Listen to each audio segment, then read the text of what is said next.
खुलुमबाय लोगोफोर बेखिनियाव आं नोंथांमोननो मोनसे भिडिअ लानानै फैदों नोंथांमोनाव भिडिअ खालामनो हानाय माने समखौनो मोनाखै बेनिखायनो भिडिअखौ आं खालामनायनि थाखाय नाथाय थेवब्लाबो आं एसे सम मोननायखाय मोनसे भिडिअ खालामनो थाखाय सानदों आङो दसे सिगाङावसो मबाइलखौ नायनायाव मोनसे भिडिअ नुदोंमोन अदालगुरि जि NLFB नि डेजिगनेटेड केम्प बेवहाय मोनसे खौरांगिरि मेल खुंदों आफादगिरि बिथांखौ NLFB नि आं नुनो मोनदों लोगोसे बिथांमोननि जानो हागौ चेयारमेनबो जानो हागौ बिथांमोना आरो गुबुन गुबुन बिबानाव थानाय दैदेनगिरि बिथांखौ नुदों बिथांमोना मोनसे प्रेस कनफारेन्स खालामदो आरो बे प्रेस कनफारेन्सआव माखासे इम्पर्टेन्ट बाथ्रा बुंदों बिथाङा माखासे मोजां बाथ्रा बुंनायखाय आं बे भिडिअखौ लानानै फैबाय जों माखासे बाथ्राखौ नुबाय थादों बहाबा सोरबा NLFB नि मुङाव धन्दाबि खालामनाय सिगिसग खालामनाय बेबायदि जों खोनाबाय थादों बा सोरबा बेबायदिनो एनकाउन्टाराव गावथारजानाय बेबायदि खोनादों बेफोर बाथ्राफोरा बेसेबां सैथो हमनो हाया बेनिखायनो आं बेबायदि भिडिअफोरखौ लाबोनो गारदों पुलिसनि बाथ्राफोरखौबो हमनो हाया पुलिसा बेसेबां थार बुङो मानो होनबा जों नुनो मोनदों बेबायदि हमजानाय दायनिगिरिफोरा बांसिनानो पुलिसनि आखाइनिफ्राय खारनायखौ जों खोनाबाय थानो मोनदों बे बार बोरै जानो हागौ बेबो एसे फोथायथावै बाथ्रा नङा होमबा माखासेया बुङो NLFB बुं लानानै सोरबा बुङो पुलिसनिफ्राय खारनो नाजानायाव गावनायाव थैदों बेबायदि बुङो माने जोंनि आसामनि पुलिसफोरनि आखाइनिफ्राय बेबायदि साफ्रोमबो गनानै बोरै खारग'बाय थायो बेबो मोनसे साननो गोनां मा पुलिसफोरा थारैनो बेबायदि दायनिगिरिफोरखौ हमथाना लाखिनो हानाय केपासिटि गैया नामा माबायदि खायो बिथांमोना थ' गोबां साननो गोनां बेनिखायनो बे बाथ्राफोरा बेसेबां सैथो हमनो हाया बेनिखायनो आं भिडिअफोरखौ लाबोनाय थाङा नाथाय बिथांमोननि प्रेस कनफारेन्सखौ नुनानै मोनसे जोबोर गाज्रि नांदों मा जे बिथांमोना प्रेस कनफारेन्सनि गेजेरजों मोनसे बाथ्रा बुंदों जे सनितपुराव जाय गावजानाय बिसोरो NLFB नि केडारफोर नङामोन नाथाय क'क्राझारथिं जाय सुबुङा गावथारजादों सानसुला औवारि आरो बेबायदिनो सोरबा जायफोरा बेबायदि धन्दाबि खालामनायाव लोब्बा दं एन्टि ससियेल हाबायाव लोब्बा दं बिसोर थारैनो NLFB नि केडार मोननो नाथाय 2022 मायथाइनि 28 मार्च खालि क'क्राझारनि जि NLFB डेजिगनेटेड केम्पआव काउन्सिल मिटिं आरो जेनेरेल मिटिंआव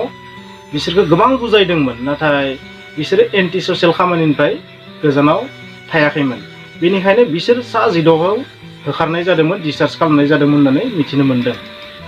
गोबां बुजायसेयावबो लायैनि थाखाय बिथांमोनखौ डिसचार्ज खालामदों आरो बै होखारजानाय सा 16आनो बांसिन बेबायदि एन्टि ससियेल हाबायाव लोब्बा जानानै दं होननानै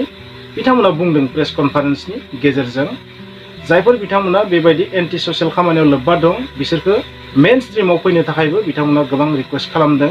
आफादगिरि बिथाङाबो गोबां रिक्वेस्ट खालामदों लोगोसे बर' सुबुंफोरखौबो बिथांमोनखौ जेराव नुयो बेयावनो बुजायनानै मेन स्ट्रिमाव लाबोनो थाखायबो खावलायदों आरो लोगोसे मोनसे बाथ्रा बुंबावदों थाबैनो बिथांमोना जेन सारेन्डार खालामो एबा बबेबा आफादनि थ्रयै जेन सारेन्डार खालामो हाथियार गथायो बेखौबो रिक्वेस्ट खालामदों बिथांमोना प्रेस कनफारेन्सनि गेजेरजों स' बे जोबोर दुखुनांथाव थासारि बर' हारिनि थाखाय दिनै नुनो मोन्दों गावनि आफादनि सुबुंखौनो गावनि आफादनि सुबुंफोरा प्रेस कनफारेन्सनि गेजेरजों बुजायनो गोनां जादों मेन स्ट्रिमाव फैनो थाखाय बुजायनो गोनां जादों बेनिफ्राय आरो मा दुखुनांथाव थाबावनो बर' हारियाव नङा होमबा बर' हारिनि आफादफोरानो गावसोरनि केडारफोरखौनो दिनै बुजायनो गोनां मोनसे थासारि बे सबसे साननो गोनां बेनिखायनो आं बे भिडिअखौ लाबोनाय जादों नोंथांमोननो मा बुंनो जों मा बुंनो नङा होमबा स' बेवहाय ओरैबायदि मोनसे थासारि बुंबाबो गाज्रि बुङाबाबो गाज्रि नङा होमबा बेबायदि मोनसे थासारि जादों बर' हारिनि गेजेराव बिथांमोना दिनै प्रेस कनफारेन्सनि गेजेरजों बुंनाय बादिब्ला उल्टापानियाव गावजानाय सुबुङा बिथांमोननि केडारमोन नाथाय दा नंला डिसचार्ज खालामनाय जादों 28 मार्च 2022 मायथाइखालिनो क'क्राझारनि डेजिगनेटेड केम्पआव मोनसे मिटिं जादोंमोन काउन्सिल मिटिं आरो लोगोसे जेनेरेल मिटिं स' बेबायदि बिथिङाव बिथांमोना बुंनो नाजानाय बेबायदि जे होखारजानाय NLFB केडारफोरासो बेबायदि एन्टि ससियेल एक्टिभिटिसफोरखौ मावदों बेबायदि बिथांमोना बुंनो नाजादों नाथाय जोंनि बर' रायजो राजाफोरनि गेजेराव मोनसे दावराव दावसि जादों मा NLFBफोरा बेबायदि धन्दाबि खालामनायाव लिप्त बा बेबायदि सिगिसग खालामनानै सोरनिबा गय फाननाय माइ फाननाय मोसौ मोसा फाननाय माबा माबि फाननानै जि फैसा जमा जादों अमा फाननानै फैसा जमा जादों दाउ फाननानै फैसा जमा जादों बेखौ सिगिसग हाथियार दिन्थिनानै लांदों NLFBफोरा बेबायदि जोंनि गेजेराव मोनसे बांसावदों आरो बे बांसावनायखौ बिथांमोना बुंनो नाजादों मा जे बै सा 16 बा जायफोरा होखारजानाय बिसोरसो बेबायदि मावदों बिथांमोना बेबायदि बुंनो नागिरदों जियानो जाया मानो बिथांमोनाबो बर' फिसा आरो बर' फिसाफोरानो बर' फिसाफोरखौनो बेबायदि अयथासार खालामनाय बेबायदि मोनसे थासारि सृष्टि जादों असान्ति मोनसे थासारि सृष्टि जादों हाजो एरिया माने भुटान बर्डारनि खाथि खाला गामिफोराव बेबायदि बांसिन जादों बेबायदि बुंनो नाजादों बिथांमोना बे थारैनो लाजिनांथावबो दुखुनांथावबो जोंनि हारिनि थाखाय मोनसे गोजोन थासारि फैनायनि अबस्था मोनदों बर' हारिया बेबायदि बिथिङाव बेबायदि जाबाय थानाया थारैनो मोनसे दुखुनांथाव थासारि। पुलिसफोराबो एनकाउन्टार खालामनो गोनां जादों बेबायदिसो आं बुंनांसिगोन। आरो बिथांमोना दिनै प्रेस कनफारेन्सनि गेजेरजों मोनसे बाथ्राखौ बुंबावदों, बिटिसिनि आइजिपि आरो बेबायदिनो क'क्राझारनि एडिसनेल एसपि आरो लोगोसे क'क्राझारनि एसपि बिथांमोना क'क्राझार डेजिगनेटेड केम्पआव थांदोंमोननो NLFBफोरनि। बेवहाय थांनानै मोनसे बाथ्रा बुंदों जे सानबा बिथांमोननो सारेन्डार जानायनि चान्स होगोन। जुदि सानबानि गेजेराव सारेन्डार जायाबा अपारेसन खालामगोन। अपारेसन खालामबा नोंथांमोनाथ' मिथिखागोन बेबायदिनो हमलायगोन, हमनानै मा जागोन, खारनो नागिरनायाव गुलि नांदों बा गावलायनायाव थैदों बेबायदि जालायगोन आरो सासे बर' फिसानि जिउ जोबलायगोन बेबायदि जों बुंनो हायो। बेवहाय नुनो मोनदों NLFBनि आफादगिरि बिथाङा जाबायदि गुरैयै रिकुवेस्ट खालामदों मेन स्ट्रिमाव फैनो थाखाय, एन्टि ससियेल हाबानिफ्राय गोजान थानो थाखाय,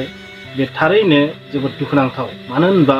जे बेबायदि रिकुवेस्ट खालामलायनो गोनां जानाया जोंनि हारिनि थाखाय मोनसे जोबोद लाजिनांथावबो दुखुनांथावबो। दिनैसिम रावबो हाथियार लानानै हारिनि थाखाय बिग्रायग्रा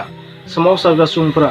गावनि केडारफोरखौ बेबायदि रिकुवेस्ट खालामनाय आं फार्स्ट टाइम नुदों आंनि जिउआव। बेबादि सावरायनायनि अबस्थायाव, सावरायनायनि थासारियाव बबेबा मोनसे गोरोबथानि खामानिया जानो थांनायाव आरो बिथांमोना बुंदों जे बिथांमोना सरकारजों सावरायनायाबो मोनसे मोजां लामाजों थांगासिनो थादों। बेबायदि मोजां लामाजों थांनो नागिरनाय समावनो बेबायदि माखासे जाथाया जाबाय थादों। आरो बिथांमोना माखासे इम्परटेन्ट बाथ्रा बुंबोदों, गासैखौबो नोंथांमोना बुङा। बिथांमोना प्रेस कनफारेन्सनि गेजेरजों जाबायदि रिकुवेस्ट खालामदों बे थारैनो धन्यबाद होथाव, साबायखर होथाव होननानै आं बुंगोन। बिथांमोननि बेकग्राउन्डआ मा, बिथांमोना मा बेखौ आं सानाखै, बुङाखै। नाथाय बिथांमोना जाबायदि रिकुवेस्ट खालामदों बे साननो गोनां जे बेबायदि मानो थासारि फैखो। हारिनि थाखाय जाय बिग्रायदोंमोन बै सुबुंफोरा दिनै बेबायदि डिसचार्ज खालामजानो गोनां मानो थासारि जाखो आरो बिथांमोननि दैदेनगिरिफोरानो मानो बेबायदि रिकुवेस्ट खालामनो गोनां जाखो। बे थारैनो दुखुनांथाव जोंनि हारिनि थाखाय। जोंनि हारिनि गेजेराव जेरै हायो मोनसे गोजोन थासारि फैनांगौ आं बेखौसो हास्थायगोन। आफादगिरि बिथाङा मोनसे इम्परटेन्ट बाथ्रा बुंदों, सासे बर' सुबुं जुदि थैयोबा बै बर' सुबुंखौ मोनफिननो बेसेबां बोसोर नेनांगोन। सासे 25 बोसोरनि जुदि सुबुङा, लाइमोना जुदि जिउ जोबोबा बै 25 बोसोरनि लाइमोनखौ मोननो गोनांबा फिन 25 बोसोर नेनांगोन। नोंथांमोना मिथिगौ बर'नि जि जोनोम हार बेयो जोबोर स्ल', भेरि स्ल'। आरो जोंनियाव जि पपुलेसन जि बारायनाय बे जोबोर स्ल' बर' हारिनिया।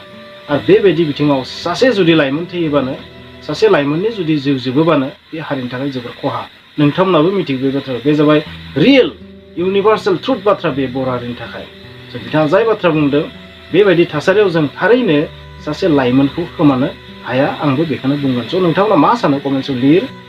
मा बिथांमोना बेबायदि एन्टि ससियेल खामानिनिफ्राय मेन स्ट्रिमाव फैनो नाङा ना, नोंथांमोना मा सानो कमेन्टआव लिर। बिथांमोना मोनसे बाथ्रा बुंबावदों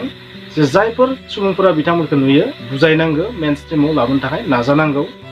आरो बिसोरनि थाखाय जे न'खरा, हारिया, समाजा खस्थ' मोना बेखौ बिथांमोना रिकुवेस्ट खालामदों। स' जोंनि समाजाबो दायित्व मोनसे थागोन बिथांमोनखौ बुजायनायनि, मेन स्ट्रिमाव लाबोनायनि। नोंथांमोना मा सानो कमेन्टआव लिर। आं सासे बर' सुबुं हिसाबै बेखिनिखौ बुंबाय, माबाफोर गोरोन्थि जायोबा निमाहा होबानो जाबाय।